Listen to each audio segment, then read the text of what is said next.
सब ठीक रहा तो आने वाला स्वतंत्रता दिवस शायद कोरोना से मुक्ति का भी मंत्र लेकर आएगा। लाल किले से 15 अगस्त को प्रधानमंत्री नरेंद्र मोदी कोरोना की स्वदेशी वैक्सीन को लॉन्च कर सकते हैं।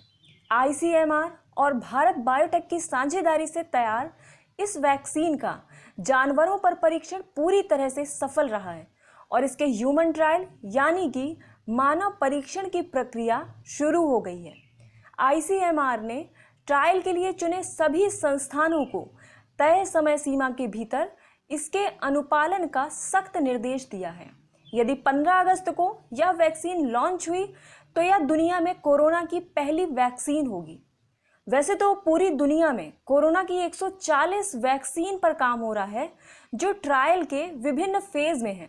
इनमें ब्रिटेन के ऑक्सफोर्ड विश्वविद्यालय और अमेरिकी कंपनी मोडेर्ना की वैक्सीन को दौड़ में सबसे आगे माना जा रहा है। दोनों ही वैक्सीन ह्यूमन ट्रायल के तीसरे चरण में है।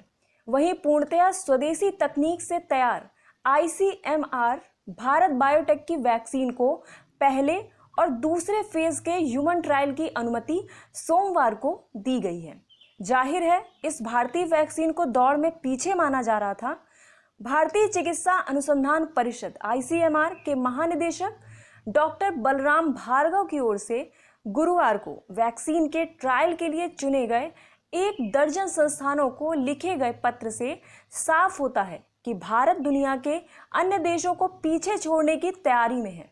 डॉक्टर भार्गव के अनुसार इस वैक्सीन का ह्यूमन ट्रायल जल्द से जल्द पूरा करने का फैसला किया गया है ताकि 15 अगस्त को इसे आम लोगों के लिए लॉन्च किया जा सके। उन्होंने साफ कर दिया है कि इस पूरी प्रक्रिया की सरकार में उच्चतम स्तर पर निगरानी की जा रही है और निर्देशों का पालन नहीं किए जाने को गंभीरता से लिया जाएगा।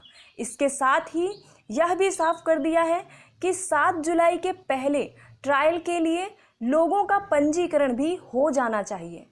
इस वैक्सीन को बनाने के लिए पुणे स्थित national institute of virology NIEV ने कोरोना के वायरस को अलग से विकसित किया और फिर उनमें से लाइव वायरस को भारत बायोटेक की प्रयोगशाला में भेजा, जहां उस वायरस को कल्चर कर बहुत सारे वायरस तैयार किए गए और फिर लाइव वायरस के RNA को रसायन का प्रयोग कर खत्म किया गया।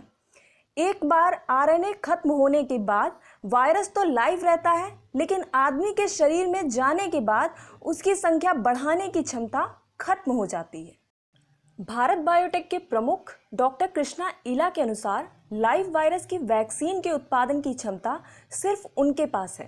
ह्यूमन ट्रायल की अनुमति मिलने के बाद एक साक्षात्कार में कृष्णा इला ने कहा कि लाइव वायरस से प्रयोग के लिए बायो सेफ्टी लेवल 3 मानक की लैबोरेटरी भारत समेत दुनिया में बहुत है, लेकिन लाइव वायरस से वैक्सीन प्रोडक्शन की क्षमता किसी के पास नहीं है। उनके अनुसार ह्यूमन ट्रायल में जाने के पहले इस वैक्सीन का 3 महीने तक जानवरों के 3 मॉडल पर परीक्षण किया गया है, जिनमें चूहा और खरगोश शामिल हैं। एनिमल टेस्ट में इसे कोरोना को रोकने में 100% कारगर और सुरक्षित पाया गया। भारत बायोटेक के नतीजों को दोबारा जांचने के लिए वैक्सीन दिए गए जानवरों के खून के नमूनों को NIV पुणे भेजा गया। वहां भी वैक्सीन के पूरी तरह काम करने की पुष्टि हुई।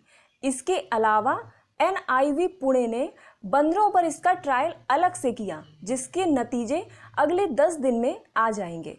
ICMR के एक वरिष्ठ वैज्ञानिक ने कहा है कि वैक्सीन का विकास बहुत कम समय में भले ही करने का लक्ष्य रखा गया है, लेकिन इस दौरान उनके मानदंडों में कोई ढील नहीं दी गई है। वैक्सीन पर सारे परीक्षण किए जा रहे हैं और पूरी तरह सटीक पाए जाने के बाद ही उसे लॉन्च किया जाएगा। उनके अनुसार अभी तक के नतीजे काफ़ी उत्साहवर्धक रहे हैं और जानवरों पर परीक्षण में वैक्सीन को 100% कारगर पाया गया है। इसलिए ह्यूमन ट्रायल को तेज़ी से पूरा कर इसे 15 अगस्त को लॉन्च करने की समय सीमा तय की गई है।